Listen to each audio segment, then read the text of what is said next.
Hello and welcome to this wonderful video about the power of personal communication. Today we are going to explore a very famous book that can change your daily life. This great book is called Never Split the Difference, and it teaches us how to negotiate. The book was written by an intelligent man named Chris Voss, who had a very dangerous job. Chris Voss worked for many long years as a chief international hostage negotiator for the FBI. He spent his time talking to bank robbers, terrorists, and dangerous criminals around the world. His job was incredibly stressful because a single mistake could cause someone to lose their life. In these high-stakes situations, Chris Voss learned that traditional negotiation rules do not work. Most people think that negotiation is a cold, logical battle between two smart minds. They think you should use mathematics, arguments, and heavy pressure to win a deal. But Chris Voss discovered that human beings are completely emotional and irrational creatures. When people are stressed or afraid, they do not make logical choices in their conversations. Therefore, you must understand human psychology and emotions if you want to win an agreement. This book is not just for FBI agents or international corporate business leaders. You negotiate every single day of your life without even realizing it. You negotiate with your manager when you ask for a higher monthly salary. You negotiate with a salesperson when you want to buy a used family car. You negotiate with your romantic partner when you choose a restaurant for dinner. You even negotiate with your young children when you want them to go to bed early. Mastering this emotional skill will give you huge advantages in your career and relationships. Let us start by looking at the title of the book, which contains a shocking truth. The phrase "split the difference" means to meet in the middle, to make a quick compromise. Imagine that you want to buy a beautiful house and the seller wants $100,000. You only want to pay $80,000 for this house because your budget is tight. If you split the difference, you will agree on a price of $90,000. Traditional books say that this compromise is a very fair and happy solution for both sides, but Chris Voss says that splitting the difference is usually a terrible and dangerous choice. He gives us a famous visual example using two different shoes to explain this concept. Imagine a man who wants to wear his comfortable black shoes out to a nice dinner party. However, his wife wants him to wear his elegant brown shoes to match his suit jacket. If they decide to compromise and split the difference, the man will wear one black shoe and one brown shoe. This solution is completely ridiculous and makes the man look very foolish to everyone at the party. A bad compromise is always worse than no agreement at all, because nobody gets what they want. Instead of splitting the difference, you must learn how to get exactly what you need through empathy. Chris Voss calls this core strategy tactical empathy in the field of modern negotiation. Tactical empathy does not mean that you agree with the other person's opinion or choices. It simply means that you make a strong effort to understand their situation and feelings. When people feel that you truly understand them, they naturally become calm and cooperative. The very first tool you must master to show tactical empathy is the tone of your voice. Your voice is a powerful instrument that can change the chemistry of the other person's brain. Chris Voss says there are three main voice tones you can use in a standard negotiation. The first tone is the late-night radio DJ voice, which is slow, deep, and very calm. When you speak with this voice, you inflect your tone downward at the end of the sentence. This calm voice sends a biological signal to the other person's brain that there is no danger. It automatically reduces their heart rate and makes them feel safe and comfortable with you. You should use this deep late-night DJ voice when you want to establish trust or deliver bad news. The second tone is the positive and playful voice, which should be your default voice most of the time. This voice is light, encouraging, and shows that you have a warm smile on your face. When you are smiling while speaking, your voice sounds genuinely friendly and welcoming. This positive tone relaxes the other person and makes them open to creative solutions. The third tone is the assertive or direct voice, which is loud, sharp, and aggressive. Chris Voss warns us that you should almost never use this assertive voice in a negotiation. It creates a lot of resistance, anger, and makes the other person want to fight you back. Let us look at a clear daily example to see the power of the late-night DJ voice. Imagine a young worker named Mary who needs to tell her landlord about a broken water pipe. The landlord is a very busy and grumpy man who hates spending money on apartment repairs. If Mary calls him with an angry, assertive voice, the landlord will immediately become defensive. He will say that the broken pipe is her fault and refuse to pay for the expensive plumber. Instead, Mary decides to use her calm late-night radio DJ voice when she calls him. She speaks slowly and softly without showing any anger or frustration in her words. She says we have a small emergency with the kitchen water pipe today. Her deep, calm voice instantly prevents the grumpy landlord from shouting or getting angry. He listens to her calmly and agrees to send a professional plumber to her apartment right away. Mary successfully resolved a difficult conflict simply by controlling the tone of her voice. The second powerful tool you must learn from this guide is called mirroring. Mirroring is a wonderfully simple technique that makes the other side talk more. To mirror someone, you simply repeat the last 1 to 3 critical words that they just said. When you repeat their words, you must do it with a curious and open tone of voice. This action causes the other person's brain to elaborate and explain their meaning in detail. It makes them feel that you are listening intently to every word they are saying. Let us look at a conversation between an employee named John and his strict boss, Mr. Davis. John wants to present a new marketing plan, but Mr. Davis is very skeptical. Mr. Davis looks at the papers and says, "I do not think we can do this project right now."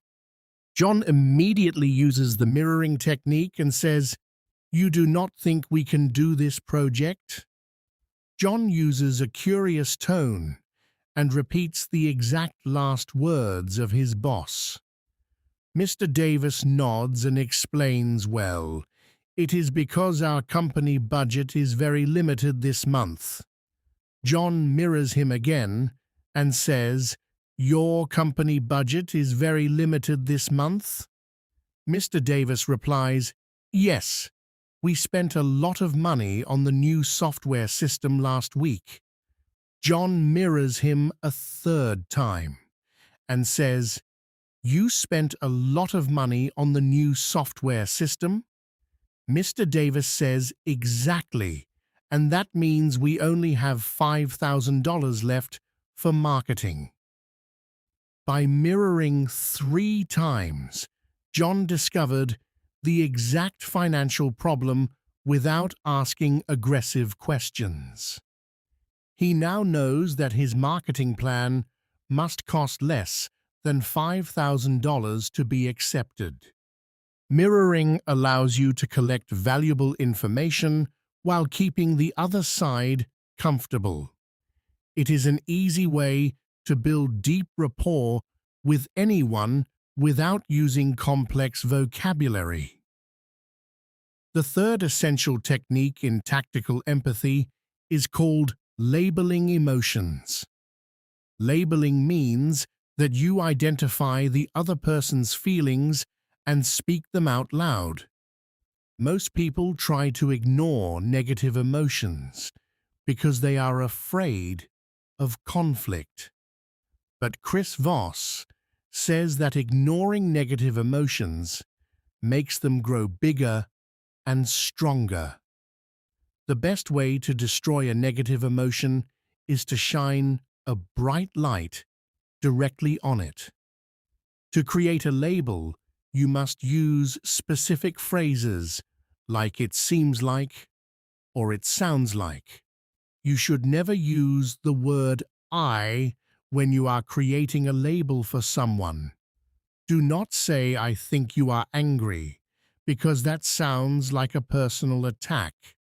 Instead, you should say, "It seems like you are feeling frustrated with this situation."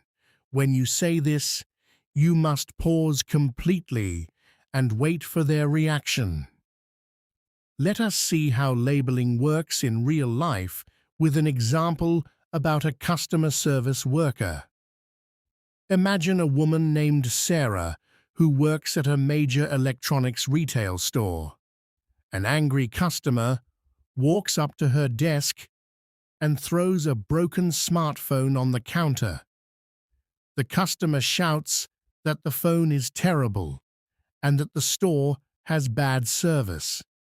Sarah does not get angry, and she does not try to defend her company. She looks at the customer and uses a calm label. "It seems like you are very disappointed with this product." The customer stops shouting and sighs, "Yes, I bought this phone for my daughter's birthday party." Sarah applies another label. "It sounds like you feel stressed because the gift did not work." The customer calms down completely and says exactly, "I just want her to be happy on her birthday." By labeling his emotions, Sarah removed the anger and discovered the true personal problem. She can now easily help him replace the phone and create a happy customer experience. Labeling turns an aggressive enemy into a cooperative partner in a matter of seconds. The fourth surprising lesson from Never Split the Difference is the true power of the word no. In our society, we are trained to believe that the word yes is the only goal of a conversation. Salesmen always try to get you to say yes to a long list of small questions. They ask, "Do you want to save money, or do you want a healthy life for your family?" This strategy is called a yes trap, and it makes people feel incredibly uncomfortable. When you push someone to say yes, they immediately feel defensive and trapped. They feel that they are losing their control and safety in the negotiation. Chris Voss says that the word no is actually the beginning of a real negotiation. When a person says no, they feel safe, secure, and in complete control of their destiny. Therefore, you should look for ways to invite the other side to say no early in the chat. You can change your standard questions into no-oriented questions to get better results. Instead of asking, "Do you have a few minutes to talk right now?" you should change your words. You should ask, "Is now a bad time to have a quick conversation?" If the person is busy, they will say yes, it is a bad time, and you can call them later. But if they are free, they will say no, it is not a bad time, and give you their full attention. Saying no makes them feel powerful and ready to listen to your proposals. Let us look at a story about a salesman named Kevin, who was trying to close a business deal. Kevin sent many emails to a client named David, but David never replied to them. Kevin used to send emails asking, "Do you want to meet this week to sign the contract?" David felt pressured by this yes-oriented question, so he ignored the messages completely. Kevin decided to change his strategy and sent a short, no-oriented email instead. He wrote a single line, "Have you given up on this project completely?" This question invited David to say no, to protect his own professional interests. Within 5 minutes, David replied to the email and wrote, "No, we have not given up on it." David explained that he was simply very busy with a corporate audit last week. He immediately suggested a date to meet Kevin and sign the contract. The no-oriented question broke the silence and rescued the business deal successfully. The fifth important concept in the book is triggering the magical phrase, "That's right." Many people mistake the phrase, "You're right," for a successful agreement. When someone looks at you and says you're right, they are usually trying to get rid of you. It is a polite way to stop the conversation because they are tired of listening to your arguments. They say you're right so that you will stop talking and leave their office room. The phrase "that's right" has a completely different emotional meaning in psychology. It means that the other person feels completely understood by you in their heart. To get a person to say, "That's right," you must summarize their situation back to them. You must repeat their facts and their emotions, using your own words clearly. Let us see a clear example involving a real estate agent named Emily.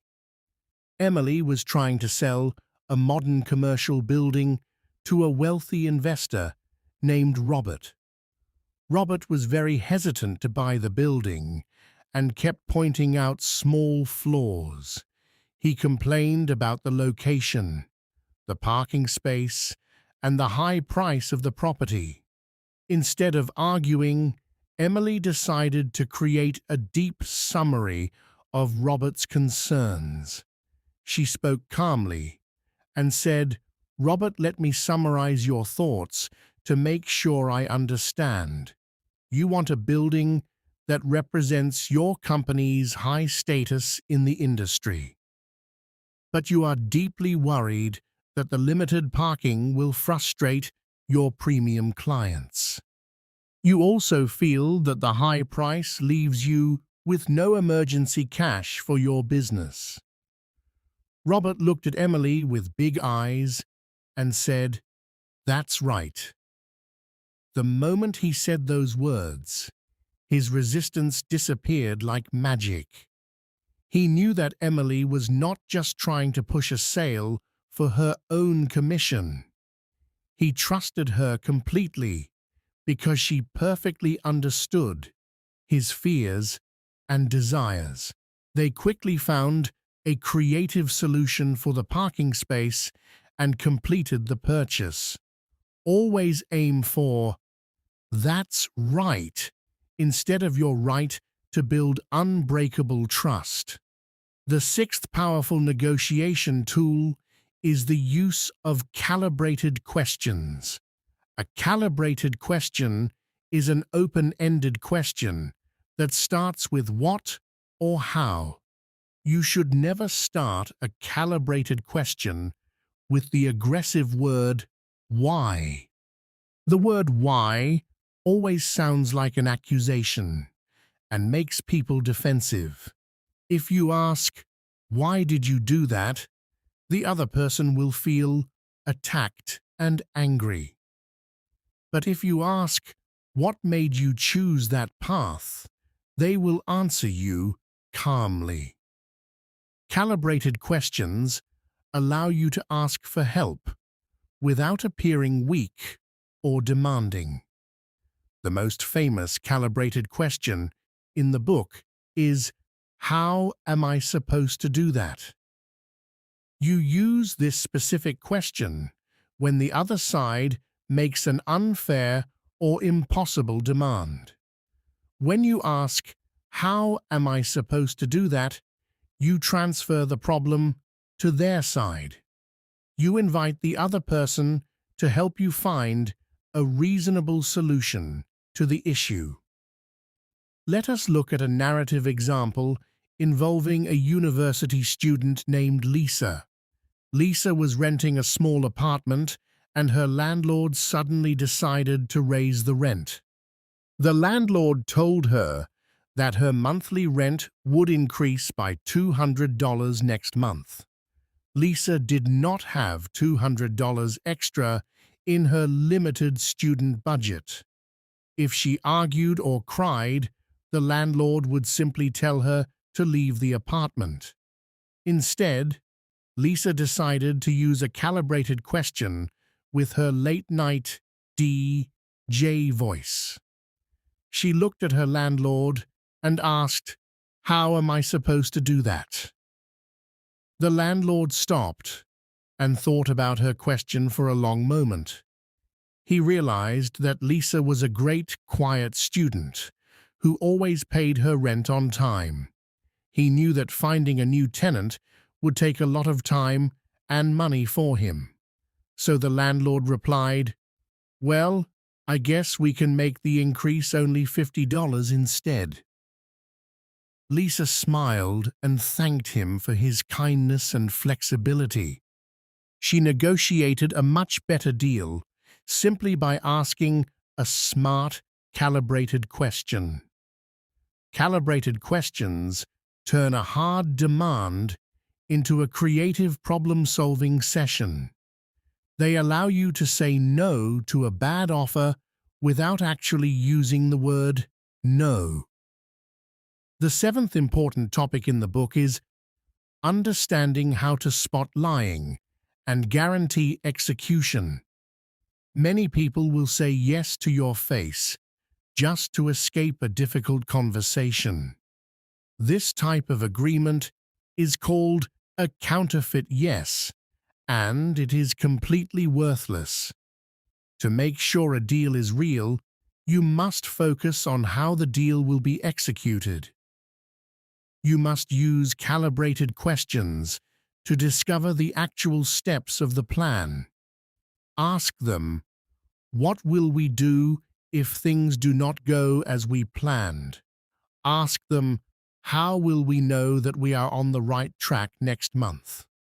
Chris Voss also shares the rule of 3 to detect liars and ensure honesty.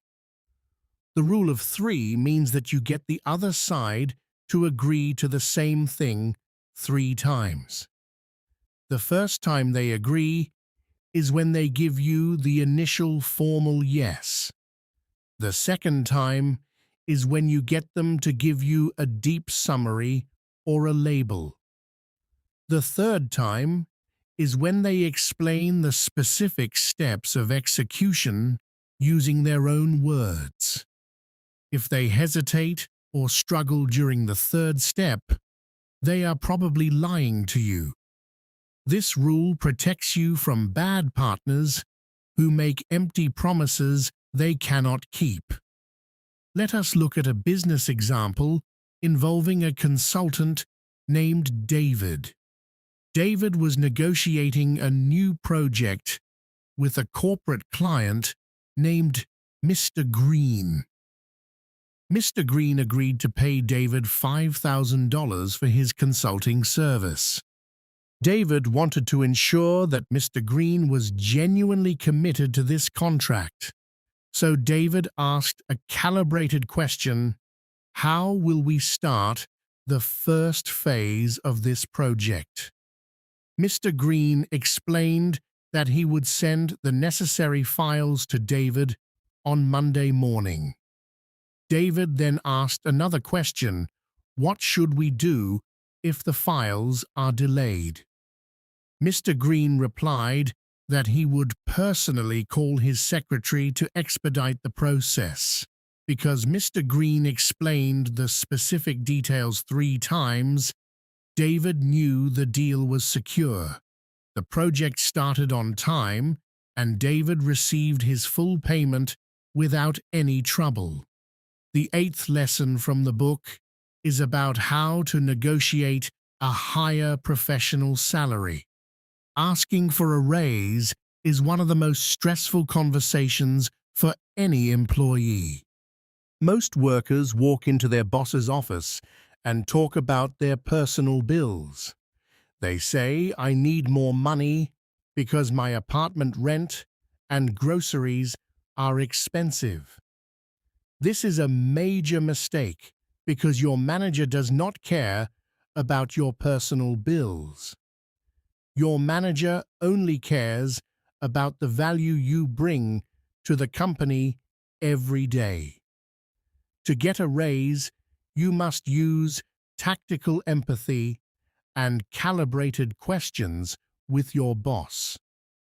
Start by asking for a summary of what success looks like in your current position.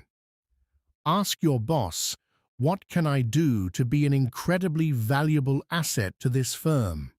When you achieve those specific goals, your boss will naturally want to pay you more. If the company truly does not have enough money to give you a higher salary, do not give up. You can negotiate for non-monetary items that are highly valuable to your lifestyle. You can ask for extra vacation days, a flexible remote work schedule, or a better office title. Chris Voss reminds us that money is not the only thing that matters in a career deal. Let us look at a young graphic designer named Amanda who wanted a salary raise. Amanda worked very hard for 2 years at a boutique design agency. She scheduled a meeting with her director and used her positive, playful voice. She did not demand a specific number or talk about her personal expenses. She asked, "How can I ensure that our agency exceeds its creative targets this year?" The director was very impressed by her professional focus and commitment. He gave her a list of 3 major projects that needed a strong creative leader. Amanda took responsibility for those projects and completed them beautifully. 6 months later, the director automatically gave her a 20% salary increase. She also received a brand new title as the senior creative designer of the firm. Amanda achieved her dream because she focused on creating value instead of making demands. The final technique mentioned in the book is the Ackerman bargaining system. This is a specific step-by-step method for bidding on items like cars or houses. First, you must set your target price, which is the exact amount you want to pay. When you make your very first offer, it should be 60% of your target price. The other side will naturally say no and counter with a much higher price. Then you calculate your second offer, which should be 85% of your target. If they still refuse, you calculate your third offer at 95% of your target. Your final offer should be exactly 100% of your target price. When you deliver your final offer, you must use an incredibly specific non-round number. For example, instead of offering $10,000, you should offer $10,342. A non-round number sounds like a precise calculation based on your absolute maximum budget. It signals to the other side that you have no more money left to give them. To make the deal even sweeter, you can add a non-monetary gift to your final offer. You can offer to buy them a nice dinner or let them keep the old car tires. This system uses deep human psychology to make the seller feel they won the battle. They feel that they pushed you to your absolute limit and took every single dollar you had. Let us look at a man named Brian, who used this system to buy a vintage motorcycle.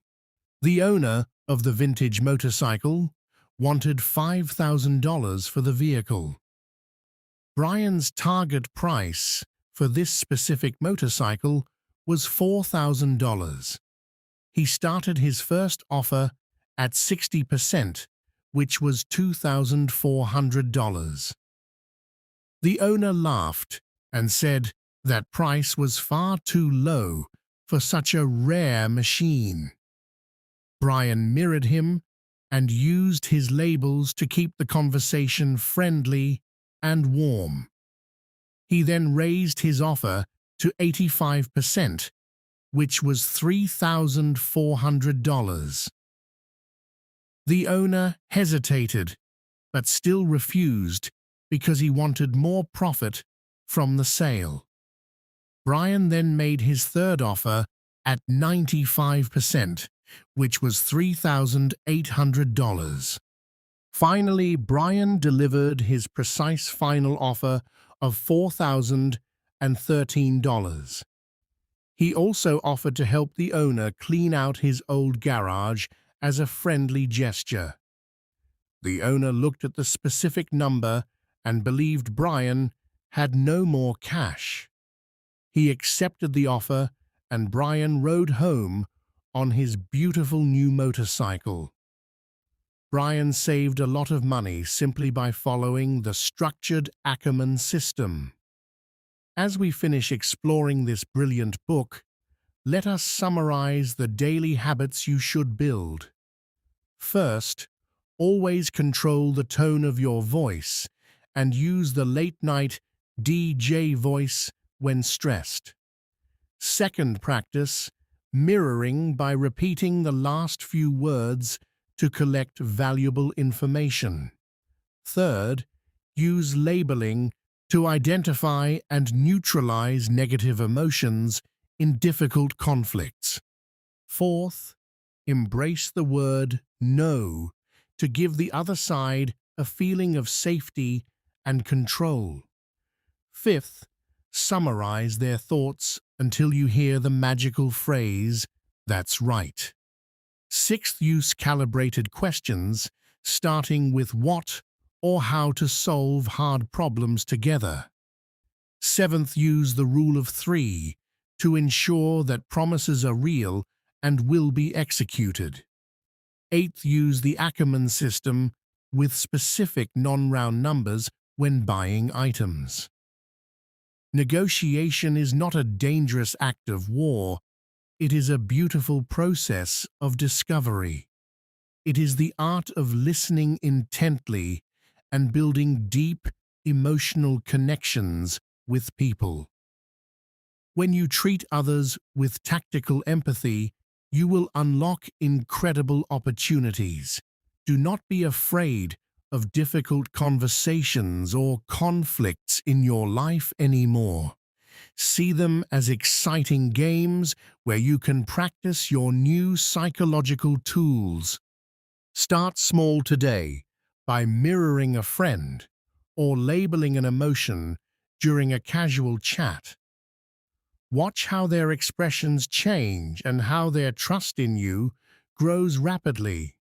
With regular practice, you will become a master communicator and a successful negotiator.